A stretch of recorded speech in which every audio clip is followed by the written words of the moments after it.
আজকে আমরা প্রায় ৪০০ বছর পেছনে ফিরে যাব ফ্রান্সিস বেকনের একটা অসাধারণ প্রবন্ধ নিয়ে কথা বলতে। প্রবন্ধের নাম অফ গ্রেট প্লেস।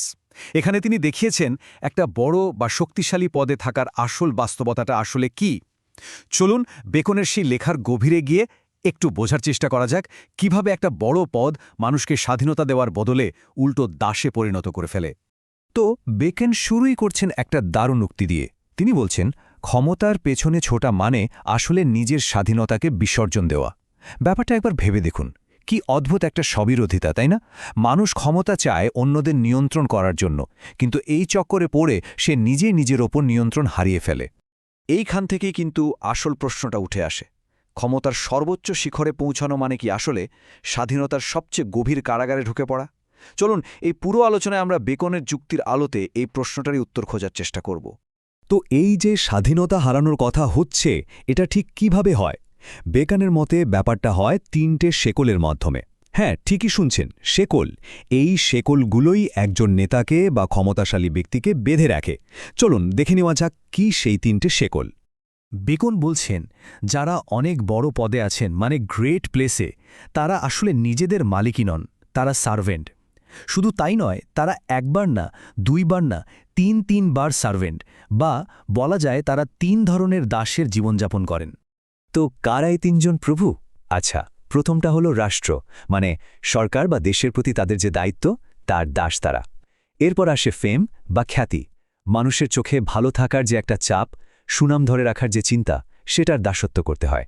আর ৩ নম্বর, খোদ তাদের নিজের কাজ। পদের দায়িত্বই এত বেশি যে তাদের নিজের সময় বা ব্যক্তিগত জীবন বলে আর প্রায় কিছুই থাকে না। আচ্ছা, এই তো গেল স্বাধীনতার শেকলের কথা, কিন্তু বেকন এখানেই থামেননি। তিনি এরপর বলছেন যে ক্ষমতার সঙ্গে আরও ৪টা বিপদ জড়িয়ে আছে। এগুলোকে বলা যায় লিডারশিপের নৈতিক ফাঁদ। দেখুন, বেকনের মতে এই ৪টা দোষ কি কি। প্রথমটা হলো দেরি করা, মানে ডিলে। যে কোনো কাজে দেরি করলে কি হয়? মানুষের মনে অসন্তোষ জমে। ২ নম্বর হলো দুর্নীতি। এটা তো বোঝাই যাচ্ছে, দুর্নীতি করলে বিশ্বাসটাই শেষ হয়ে যায়। ৩ নম্বর হলো রূঢ় ব্যবহার। হয়তো সাময়িক ভয় দেখানো যায়, কিন্তু দিন শেষে এটা ঘৃণা তৈরি করে। আর ৪ নম্বরটা বেশ ইন্টারেস্টিং, অতিরিক্ত নরম হওয়া, মানে সবাইকে খুশি করতে যাওয়া। বেকন বলছেন এটা দুর্নীতির চেয়েও খারাপ হতে পারে, কারণ তখন চারদিক থেকে শুধু চাপ আর বিশৃঙ্খলা আসতে থাকে। এরপর বেকন একটা অসাধারণ কথা বলেছেন। আমরা প্রায়ই বলি না যে লোকটা ক্ষমতায় গিয়ে বদলে গেছে। বেকন বলছেন, না, ক্ষমতা কাউকে বদলায় না, বরং ক্ষমতা মানুষের আসল চেহারাটা সবার সামনে নিয়ে আসে। পদটা হলো একটা মঞ্চের মতো, যেখানে তার আসল চরিত্রটা প্রকাশ পায়। আর এই কথাটা প্রমাণ করার জন্য বেকন দুটো দারুণ উদাহরণ টেনেছেন, দুজন রোমান সম্রাটের। একদিকে ছিলেন গালবা, ক্ষমতায় আসার আগে সবাই ভাবত তিনি খুব যোগ্য, কিন্তু যেই ক্ষমতায় এলেন তার সব দুর্বলতা বেরিয়ে পড়ল। আর অন্যদিকে ছিলেন ভেসপাসিয়ান। বেকনের মতে ইতিহাসে তিনি একমাত্র সম্রাট যিনি ক্ষমতায় এসে আরও ভালো মানুষ হয়েছিলেন। মানে একই পরীক্ষা, কিন্তু ফলাফল দুজনের ক্ষেত্রে একদম উল্টো। তো এতক্ষণ তো ক্ষমতার সব খারাপ দিক, বিপদ, কারাগার, এসব নিয়ে কথা হলো। তাহলে কি ক্ষমতা চাওয়াটাই ভুল? বেকন কি এটাই বলতে চেয়েছেন? না, ঠিক তা নয়। এবার চলুন দেখি বেকন এই সমস্যার সমাধান হিসেবে কি বলছেন, মানে ক্ষমতার আসল উদ্দেশ্যটা কি হওয়া উচিত। ব্যাপারটা হলো, বেকনের মতে ক্ষমতা জিনিসটা নিজে ভালোও না খারাপও না, এটা একটা টুলের মতো। এর ব্যবহারই ঠিক করে দেবে এটা আশীর্বাদ হবে নাকি অভিশাপ। আর তিনি বলছেন এই ক্ষমতা ব্যবহারের একটাই সত্যিকারের মহৎ উদ্দেশ্য থাকতে পারে, আর সেই উদ্দেশ্যটা হল ভালো কাজ করার ক্ষমতা। এটাই পুরো প্রবন্ধের সার কথা।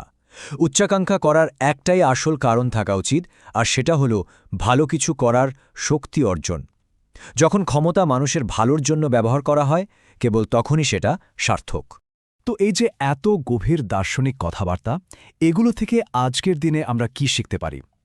বেকন কিন্তু শুধু থিওরি দিয়েই থেমে যাননি, তিনি কিছু প্র্যাকটিক্যাল পরামর্শ দিয়েছেন যা আজও সমানভাবে প্রাসঙ্গিক। যেমন ধরুন, তিনি বলছেন, প্রথমে ভালো উদাহরণ ফলো করুন, তারপর নিজেই একটা উদাহরণ হয়ে উঠুন। নিজের আগে যারা পদে ছিল তাদের ভুল থেকে শিখুন। কোনো কিছু বদলাতে হলে সেটা বিনয়ের সাথে করুন, অহংকার দেখাকে নয়। সহকর্মীদের সম্মান করুন, তাদের দূরে ঠেলে দেবেন না। আর সবচেয়ে গুরুত্বপূর্ণ কথাটা হলো, যখন কেউ একটা পদে বসে তখন সে আর আগের ব্যক্তি থাকে না, সে তখন অন্য একজন মানুষ যার দায়িত্ব অনেক বেশি। আচ্ছা, সবকিছু শেষে একটা প্রশ্ন মাথায় আসে, তাই না? বেকন তো সেই ৪০০ বছর আগে খ্যাতির দাসত্বের কথা বলে গেছেন। একবার ভাবুন তো, আজকের এই সোশ্যাল মিডিয়া, ২৪ ঘন্টা নিউজ আর রিয়েল টাইম স্ক্রুটিনির যুগে ওই খ্যাতির শেকলটা কি এখন সবচেয়ে ভারী হয়ে ওঠেনি? এটা কিন্তু ভেবে দেখার মতো একটা বিষয়।